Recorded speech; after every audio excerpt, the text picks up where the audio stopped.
তুমি মানুষ। எல்லாருக்கும் வணக்கம். நான் உங்கள் சக்தி. இந்த வீடியோவில் வந்து பார்த்தீங்கன்னா 95வது ஆஸ்கார் விழாவுக்கு அனுப்பி வைக்கப்பட்ட பரிந்துரைக்கப்பட்ட ஒரு படத்தை தான் வந்து பார்க்க போகிறோம். தமிழ் டப்பிங்லேயே இருக்கக்கூடிய ஒரு படம் தான். சாதாரணமாக வலை போட்டால் வலைக்குள்ள என்ன இருக்கும்? மீன் தானே இருக்கும். ஆனால் மீன் இல்லாமல் ஒரு பொண்ணு போய் மாட்டிக்கிச்சு வலைக்குள்ள அப்படின்னா எப்படி இருக்கும்? ஸோ கதையை கேட்கும் போது இன்ட்ரெஸ்டிங்காக இருக்கா? வாங்க அந்த படம் என்ன அப்படின்றத பார்த்துடலாம். ஆழ்கடலில் மீன் பிடிக்க செல்றதுக்காக ஒரு விசைப்படகை எடுத்துக்கிட்டு ஒரு 8 மீனவர்கள் வந்து கடலுக்குள்ளே போகிறாங்க. கடலுக்குள்ளே போயிட்டு வலையை வந்து வீசுகிறாங்க. வலையை வீசினா மீன் நிறைய மாட்டிடுச்சு, வெயிட்டாக இருக்கடா, வாங்க இழுக்கலாம் அப்படின்னு சொல்லிட்டு எல்லாரும் இழுக்கிறாங்க. ஆனால் இழுத்ததுக்கு அப்புறம் வலை மேலே வந்ததுக்கு அப்புறம் தான் தெரியுது அந்த வலைக்குள்ளே இருந்தது மீன் கிடையாது, ஒரு பெண்ணு அப்படின்னு. உடனே வந்து இந்த பெண்ணு யாருன்னு தெரியலையே, ஒரு வெளியே கடல் கன்னியா இருக்குமோ, இல்லை தேவதூதனா இருக்குமோ, இல்லை கடவுளே அனுப்பி வச்ச பொண்ணா இருக்குமோ அப்படின்னு சொல்லிட்டு ஆளுக்கு மாற்றி மாற்றி வந்து ஒன்று ஒன்றா வந்து சொல்லிட்டு இருக்காங்க.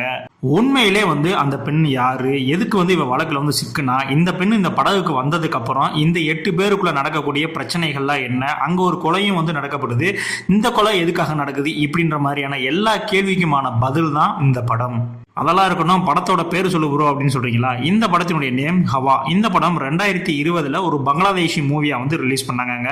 இந்த படத்தோட பிளஸ் பாயிண்டே என்ன அப்படின்னு பாத்தீங்கன்னா, திரைக்கதை ஒரு வித்தியாசமான ஒரு திரைக்கதை வந்து அமைச்சிருப்பாங்க. இது வரைக்கும் இந்த மாதிரியான ஒரு கதைக்களம் நீங்க பார்க்காத ஒரு கதைக்களமா இருக்கும். அந்த மாதிரியான ஒரு கதைக்களத்துக்கு ஒரு சூப்பரான ஸ்கிரீன் பிளே பண்ணி அற்புதமா வந்து இந்த படத்தை வந்து பண்ணியிருப்பாங்க. இந்த படத்துல நடிச்ச அந்த 8 மீனவர்களா நடிச்ச அவங்களும் சரி, அந்த கடல் பெண்ணா நடிச்ச அந்த பெண்ணும் சரி, இவங்களோட ஆக்டிங் மட்டும்தான் இந்த படத்தை வேற லெவலுக்கு வந்து கொண்டு போச்சு. உங்களுக்கு எந்த இடத்துலயுமே நீங்க வந்து வெளியில இருக்கீங்க அப்படின்ற மாதிரியான ஒரு விஷயம் உங்களுக்கு தோணவே தோணாது. கடல்ல அவங்க கூட நம்மளும் தான் வந்து டிராவல் பண்ணிட்டு இருக்கோம், நம்ம கண்ணு முன்னாடியே இந்த விஷயங்கள்லாம் நடந்துட்டு இருக்கு அப்படின்ற அளவுக்கு வந்து அந்த அட்மாஸ்பியரும் சரி, ஆக்டிங்கும் சரி, அந்த அளவுக்கு வந்து செட் அவுட் பண்ணிருப்பாங்க. பேக்ரவுண்ட் மியூசிக்குமே வந்து பாத்தீங்கன்னா சூப்பரா வந்து போட்டிருப்பாங்க. ஃபைனல் வரைக்கும் அந்த பெண் யாரு, எப்படி வந்து இவ வலைக்குள்ள வந்தா அப்படின்ற மர்மத்தை கிளைமேக்ஸ் வரைக்குமே வந்து கீப் அப் பண்ணிருப்பாங்க. ஃபைனலா தான் தெரியும் யாரு என்ன அப்படின்றத. ஸோ அந்த மர்மத்தை லாஸ்ட் வரைக்கும் வந்து கொண்டு வந்தது ரொம்ப சூப்பராகவே வந்து இந்த படத்துக்கு வந்து ஒர்க் அவுட் ஆயிருந்துச்சு.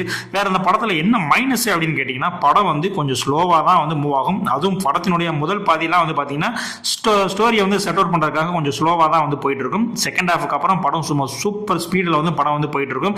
ஸோ அதனால இந்த மெலோ ட்ராமா மாதிரியான படங்கள்லாம் உங்களுக்கு பிடிக்காது அப்படின்னா கண்டிப்பாக அந்த படம் வந்து உங்களுக்கு கிடையாது. ஆனால் நான் ஒரு வித்தியாசமான படமாக இருந்தால் கூட நான் பார்ப்பேன் ப்ரோ, உலக படங்களை நான் ரொம்ப ரசித்து பார்க்கக்கூடிய ஆள் அப்படின்னா கண்டிப்பாக இந்த படம் உங்களுக்காக தான். இந்த படம் பார்த்து முடிக்கும் போது உங்களுக்கு ஒரு வித்தியாசமான ஒரு அனுபவம் வந்து உங்களுக்கு கிடைக்கும்.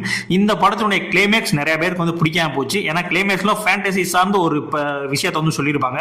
ஸோ அது நிறைய பேருக்கு வந்து ஒர்க் அவுட் ஆகலாம், சில பேருக்கு வந்து ஒர்க் அவுட் ஆகாமலையும் போகலாம். இந்த படம் கிட்டத்தட்ட ஒரு கடலோர பகுதியில் நடக்கக்கூடிய ஒரு நாட்டுப்புற கதை இருக்குல்ல, ஸோ அதை பேஸ் பண்ணி எடுக்கப்பட்ட ஒரு படம். ஸோ நீங்க பாருங்க, வித்தியாசமான படங்கள்லாம் பார்க்கணும் அப்படின்ற மாதிரி மைண்ட் செட்டில் இருந்தீங்க அப்படின்னா கண்டிப்பா அந்த படத்தை வந்து நீங்க ட்ரை பண்ணி பாருங்க. அந்த அளவுக்கு வந்து ஒரு தரமான ஒரு ஒர்த்தான படம் இந்த படம். இந்த படம் சோனி லிவ்ல உங்களுக்கு தமிழ் டப்பிங்ல அவைலபிளா இருக்கு. ஸோ கண்டிப்பா இந்த படத்தை வந்து மிஸ் பண்ணிட்டாங்க. நம்மளுடைய தமிழ் ட்ரீட்ல ரெண்டாவதா நான் ரெக்கமெண்ட் பண்ண போற படம் இந்த படம் தான். ஸோ மிஸ் பண்ணிட்டாங்க. இதே மாதிரி தமிழ் ட்ரீட்டோட 3rd எபிசோட்லையும் நான் உங்களை வந்து சந்திக்கிறேன். அதுக்கு முன்னாடி நம்மளுடைய சேனலை சப்ஸ்கிரைப் பண்ணுவாங்க, கண்டிப்பா சப்ஸ்கிரைப் பண்ணிக்கோங்க. இதே மாதிரியான அடுத்த ஒரு தமிழ் ட்ரீட் வீடியோல வந்து உங்களை சந்திக்கிறேன். நன்றி.